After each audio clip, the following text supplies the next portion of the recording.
I was born in Tomsk, Russia.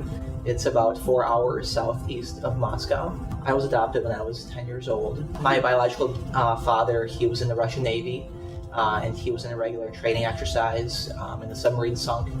27 of the 30 men aboard died because there wasn't enough oxygen in the submarine. One of the officers actually pulled out his pistol and shot himself. After that, my dad was no longer the same. He became a drunk, wasn't around for his family, so his wife and 2 daughters, they left him. Shortly after he met what would be my biological mother, I remember vividly her on the ground and the paint spilled on the ground. And what I've come to learn now, she had a heart attack. So at the age of 3, I had a father who wasn't around and a mother who had passed away.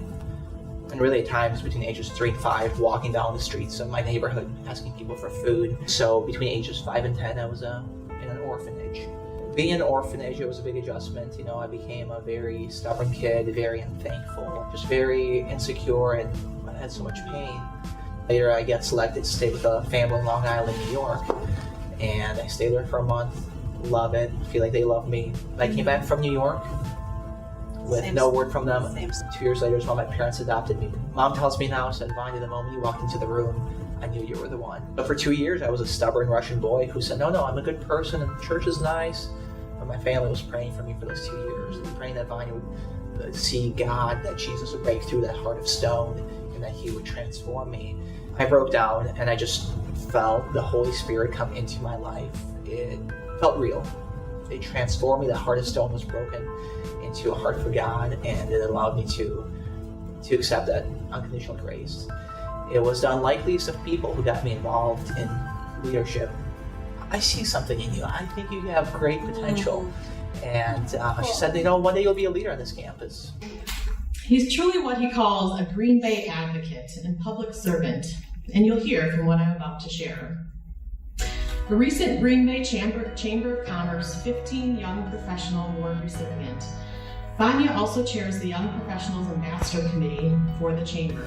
He is on the Green Bay Police and Fire Commission, is a member of the Green Bay Salvation Army Advisory Board, and the Howe Community Resource Center Board. Vanya chairs the Scholarship Committee at UW Green Bay and serves on the Alumni Board there as well. Vanya serves as Senior Carrier Sales Executive for Schneider National, a transportation trucking firm in Green Bay. Congratulations, Vanya, and we extend our thanks for making us proud by continuing your remarkable service to your profession and community. Please congratulate Vanya Koepke as our 2019 Alumnus of the Year. At times, you may feel as if a certain person has everything, and you have nothing to add. Well, let me say that nothing can be further from the truth. Fear is a distraction, and maybe even the devil's way to hold us back from encouraging somebody else, from sparking their creativity, from sparking their healing.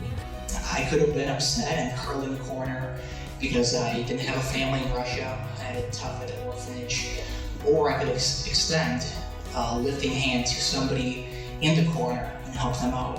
It really has connected my story and what I've gone through to giving people hope and purpose and leading through example. Humility is essential because it allows many individuals to come together as one to accomplish a goal.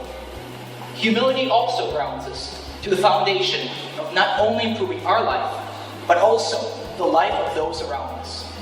Life is also about building on the failures, right? Don't try to be better than someone else, but never stop trying to be the best you can be. Life does throw those curveballs, but we have to choose to get up every single time, as my parents did, extend the hand to the person in the corner who's struggling and lift them up. On a more personal note, I wouldn't be at UW Washington County or UW Green Bay or Schneider if it wasn't for my mom and dad, who 16 years ago decided to go halfway across the world and adopt a 10-year-old boy. It's not about our story, it's about the author of every single story. And that author is saying whether you're born in Russia, in America, in China, I am redeeming your story. I'm the author of the story. So if we look at our story, no matter what it is, we've all been through difficult things, through good things. We all have a story. It's part of who we are. Don't let that harden your heart. Don't let that define you, because it wasn't your causing. It wasn't something you did, and you should blame yourself. You should guilt yourself. You should be able to free yourself and encourage others of the freedom that they have through the challenges that I've experienced, the challenges that they might be going through at the moment. What could be used for the best? Rise above our circumstance.